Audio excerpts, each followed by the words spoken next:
Hey, what's the deal, y'all? It's Von Don, and we tapped in with KUT Media. Come check us out.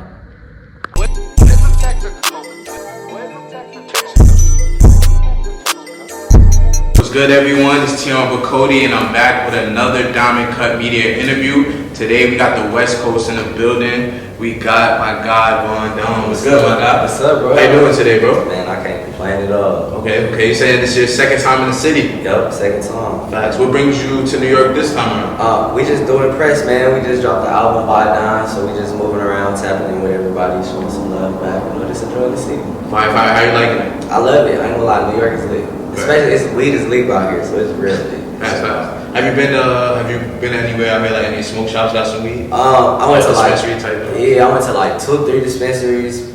Hate that shit.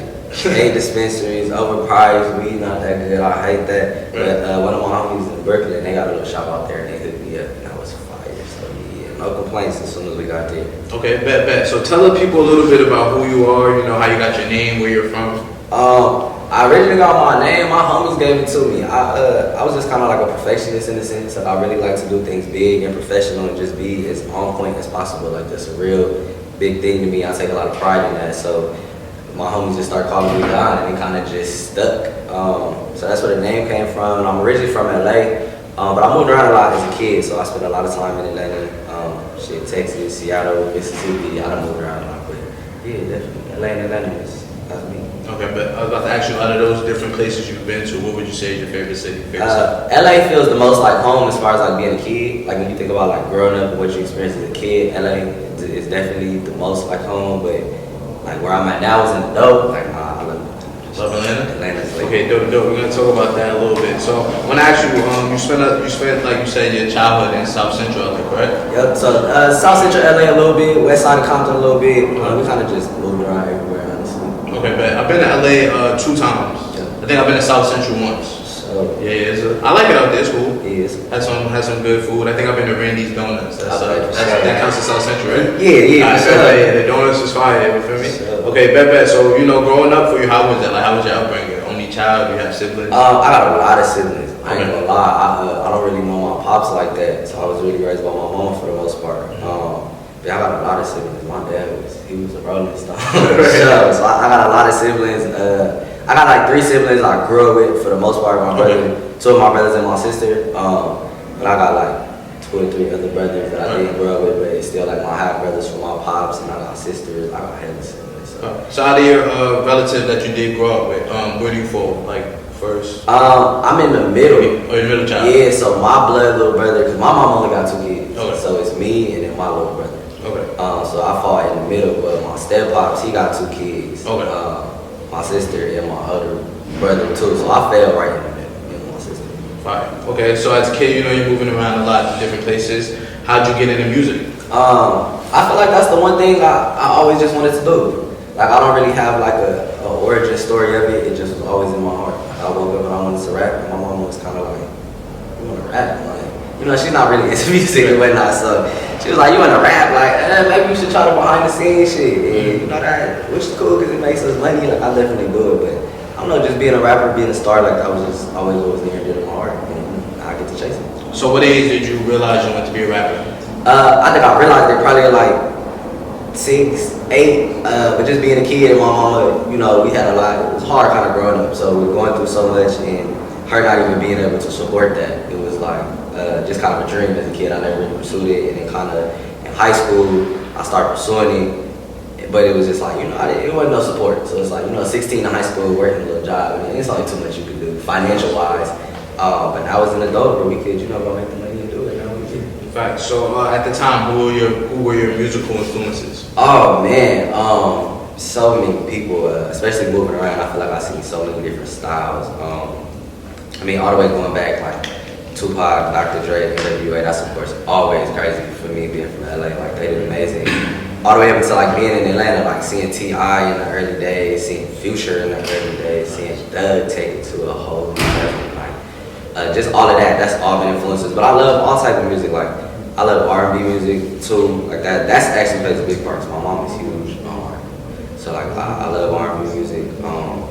And all of that, I feel like all of it just plays a big role in like just developing me and styling me. It's not too centralized in one place.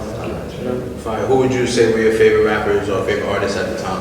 As a kid, Like, you know, when you were getting into rap. first getting into it, Yeah. first getting into it as a kid, I ain't gonna lie, it was like Bow Wow, Chris Brown, like I was like 8, 10 years. Chad Moss saying. Yeah, hey, I know he be, you know, whatever, but doggy hard.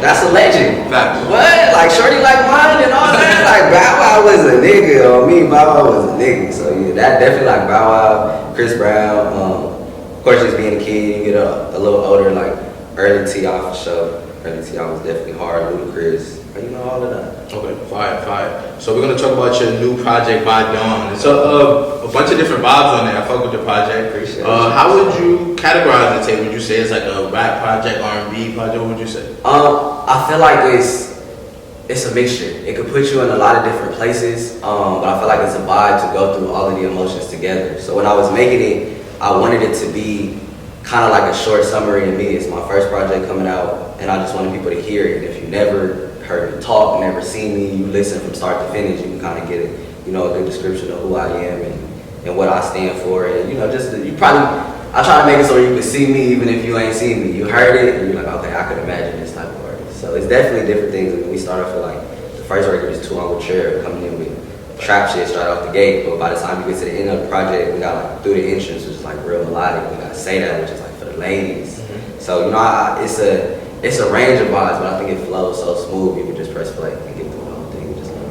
And like you were saying, was that like your objective to give people those different sounds in the project? Definitely. It was intentional because I feel like, even with me growing up and moving around, there's so many different parts of me. Mm-hmm. I was trying to figure out how do I give those different parts without overwhelming. So I think we did a good job. And then as we go into the future with new projects, I want to do, this next project Trenches we're working on is definitely way more like the unreleased I was playing. It's like a lot of Detroit trap shit. It's a lot of, it's more in the aggressive category. But for Buy Down, I wanted to show people like I can do the aggressive shit, but I can do shit for the ladies too. I can do the vibe shit and the smoke shit. I can give whatever is needed. Do you feel like that's an advantage for you as an artist, being versatile? Definitely.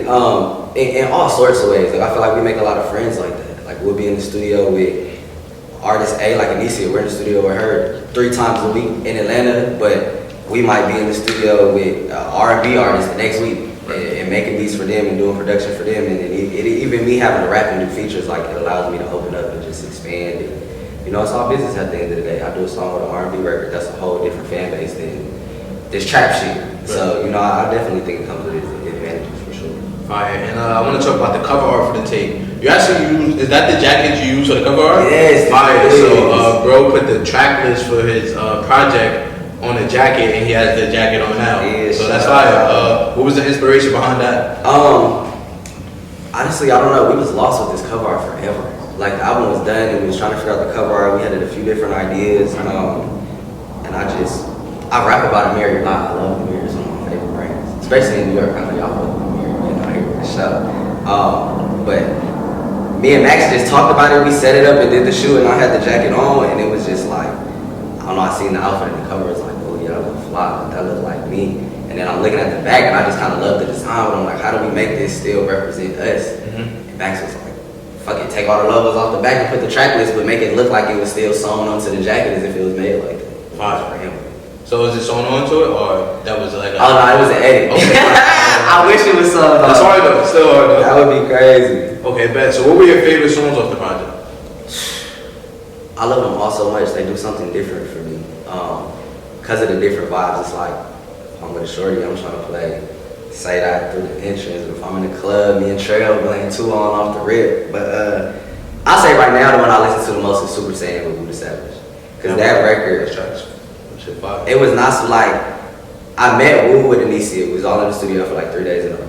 So then we ended up going to a different studio the next day, like in Stone Mountain in Georgia or something. So we went, and the album was done. And she went in the booth and laid that hood. And I was like, she just went crazy. So I went in the booth and I did like 4 bars. I'm like, hell no, sis can't watch me, but she going way harder. So I went back and did the verse again, and the shit just came on so hard. We just ran.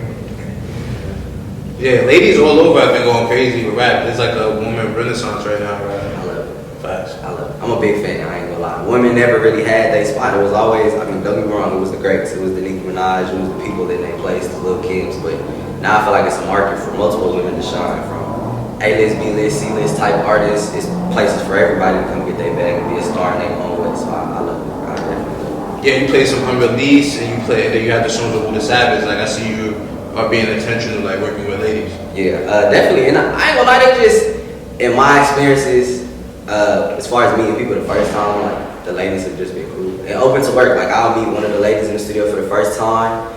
Hey, you hard, let me play you some shit, play her some shit, whether it's some beats or some songs, and we just, I don't know, the mesh happens so quick and they're really open to work. I see less, I guess, kind of jealousy in women. Like women that I meet seem like they really here to work and make it to the next level, and they don't see it like niggas see it. Like I feel like with guys, we see it as like, oh, that's directly my competition, or I gotta outshine it. You know, it's a pride thing, it's a man thing, but for the girls, man, they be in here having fun, getting their money, having the time of their life. So it just be, you're just fucking and chilling and records come out. Okay, dope. And I gotta ask you, this is gonna be a tough question. You had CEO Trail, Wu the Savage, RP, Key Richards. You had those as features on your project. Which feature would you say was your favorite? My favorite gotta be Key Richards, just because that's my cousin, man. I love Oh, that was your cousin? Yeah, okay. He passed away in LA last year. Actually, on my birthday, crazy. On my birthday, I'm in the club and got the call. But that was the last song we did, like a month before he passed. So it was already going on the project, and after he passed, it was just like solidified. But we got a bunch more songs, but that was the last one that like we both had collectively decided, oh yeah, this is hard, we gotta drop this. So in honor of that, I made sure to put on the project. Yeah, sorry about that loss. RP to Key Richards. When I saw the feature on the tape, it stood out because I was like, I heard a few songs about him before. I was like, yeah, he's pretty dope. So yeah, RP to Key Richards. So are you dropping any more visuals or any visuals over the project? Yep, we just shot a music video to say that like a week ago. So in the next couple weeks, that'll be coming out. And much more. I ain't gonna lie, we shoot a lot of content, and sometimes things get thrown together, or we see it and it's like, oh, that would be hard for this. Let's just go add a scene. So definitely intention to shoot at least another 1 or 2 off the video, but say that'll probably be the next one to come out. Okay, fire. And I just saw on your gram too, you did a show at West Georgia. Was that the college, the university? Or yeah. It was dope. So how'd you, was that homecoming? Yep. Okay, fire. So how'd you get that? So I started performing at West Georgia probably like 2 years ago. Kind of before I was even really established, but I got a good friend of mine, Chris, that goes there. He's kind of up in the people of the school that set up the events and stuff, and he knew I was trying to do my rap thing, so he started just reaching out to me for some of the smaller events, like come out and perform. And this was before the album and before everything, so it was really early, but I feel like with that we got to grow a fan base and the people that really fuck with us out there. So now after the album came out, we went back from homecoming. It was lit. It ended up being shut down. Okay, dope. But you know, it was lit. We had a lot of performances, crazy. Do you have any more shows coming up? Planning to do some shows? Yes, it's the show. The homie Marley, who owns the Shark Lotto String. Shout out to him. Okay. That's the homie. A lot of love for this people over there. They have a show in Atlanta on the 11th. Sada Baby's performing, Schoolie's performing. I got collabs with both of them, so I'm definitely gonna go pop out with this. Grace the stage with more people. That's fire. So you speak about, relocating a little bit. So I want to ask you, what prompted your relocation like to LA? What made you want to pick LA to really lock in with the music? I think just going back and forth, kind of what happened was when I graduated high school, my mom and my stepdad divorced. It was kind of like, where do I go from here? And my cousin was in LA, so I wanted to spend a lot more time out there, like right after high school. That shit was cool. It was working, but I felt like in Atlanta, I kind of got more stationary. I kind of got more experience. I went to college and got my degree for audio engineering. So where'd you go to school? SAU Music Institute, downtown Atlanta. Okay. Congrats to that. Thank you. I appreciate it. I went and did my little 2 years, got my little associate's degree. But it helped, like even going into the studios now, we get studios with no engineers, save a little money there, we mix the projects. And even working with other artists, we produce and mix for a lot of other artists that's coming up and doing things. So it kind of just, it helps. LA is lit. I love it. But I think at some point I did kind of just be like, I ain't go to Atlanta. Like LA is fun, but LA is kind of just like right here. But I go to Atlanta and it's like, it feels more like the whole world. So do you feel like that it helped your music, helped your career? Definitely. Both had their benefits. I think Atlanta and LA both have had their benefits to help me in tremendous ways. I don't take anything for granted in either place. But if I have to pick one, Atlanta's like the new mecca for music right now, too. For sure. Yeah, I can see why that would help. Yeah, so I want to ask who phone locked. Okay, so are you an independent artist right now? Yes, I am independent for sure. Okay, but and how long do you plan on staying independent? Is that like something you want to do long term? You know, I'm a fan of good business. I feel like I don't put rules on the way that my career will go. I only put expectations of the people who go through this career with me. So if a label comes to me, if we sit down and have a conversation and it makes sense and it's gonna help propel me to where I need to go, then I'm all for it. And if being independent is the route that's gonna take me all the way to the top, then I'm all for it. I'm not really tripping either way to go, but definitely just the people involved. Like if a label come to me and I'm like, oh, y'all fuck with y'all staff. Y'all pay me a lot of attention. Y'all making sure that the details is done. Like I'm for it, let's do the paperwork. But I'm not in no rush or any dire need to sign no deal. You know, I'm enjoying this path right now and it's growing rather quickly now, so I'm just appreciative to be here. I was gonna ask, how's the indie route been for you and your team so far right now? It's been lit. I think what people should know is it takes a lot of time initially. Like, if you have two artists and one gets signed today into a label that really wants to help them and you start independent, the other artist is gonna make a lot more progress than you, a lot quicker, odds are. But once you gain that experience and you learn and you go through things and you just kind of figure it out, you can take it to a lot of places without any hope. I think with certain label artists I work with, I kind of just see that they'll be having momentum and then something happens the label may not like and it gets a little rocky. So when you independent, you can avoid that. I mean, you can just stay on Drop your shit and go, and it works out. Especially the money. I guess a lot of artists dropping 10 songs a month, getting them stream checks, going crazy. Like, it may not be a lot, but if you can get 2,000-3,000 a song with a couple 100,000 streams, and you got 10 songs. Yeah, this artist going up 30 bands in a month off Apple Music. So. All right, and I see you've been dropping a lot recently. Are you gonna continue to drop more before the year's over? Yep. More music videos from the project. Need Your Friend just came out. That's gonna be on the next project. Trenches we working on. We just shot a music video to that while we out here in New York. Okay. So that's gonna be coming soon. Hopefully me and Sada Baby shoot this music video to our record on the 11th. Yeah, I know these with Sada Baby was tough. Yeah, so it's not locked in yet, but we do have a performance on the 11th, so I'm kind of hoping we can just swing it while we out there. But a lot more music, probably like 2 or 3 more singles and some videos for the rest of the year, and then like January, coming back with an EP. Okay, fine. And you said you went to school for audio engineering. You were saying you were producing as well, so do you still produce now? Yep, actually I do. Anycia, one of her records that just dropped, I produced actually. Me and my partner Backwoods in Atlanta, that's my God. We was in the studio recording one night. Anycia got tired, she took like a 30-minute break. Me and Woods picked up the beat real quick and she hopped on it, and like a month later, her label reached out and they wanted to drop it. So yeah, the producing thing is still going. You know, my biggest focus is being an artist. I don't really announce it too much or offer the services too much. I kind of let my production company handle that because they're the, you know, like Party and Zay, they're amazing producers. Like that's what they specialize in. So they play the forefront in that. But you know, I can make hard beats and I'm here. So when the opportunities present themselves. And what song was that? It's actually called Anycia. Fire. Yeah, it's Anycia called Anycia. She going up. Shout out to her. Yeah, that's my evil twin. Shout out to Sizzle like that. Alright, fire. And before we wrap up the interview, I also saw in your bio you have another page. It's like, is that for your car? Oh yeah. So you have a love for cars? I love cars. Alright, bro. What's your top 3, man? Oh, top 3. So my number. Dream cars too. Like once you get you get that bag with 3 cars you copy. First car I gotta get is a McLaren. I love McLarens. These are my favorite cars in the world. I think they were designed specifically for me. Okay. They are amazing. I love McLarens. Dream car? Oh man, it's so many. I don't know, I low-key want a Gallardo. I know they're kind of older now, but the Lamborghini Gallardo is so fire. That has a place in my heart.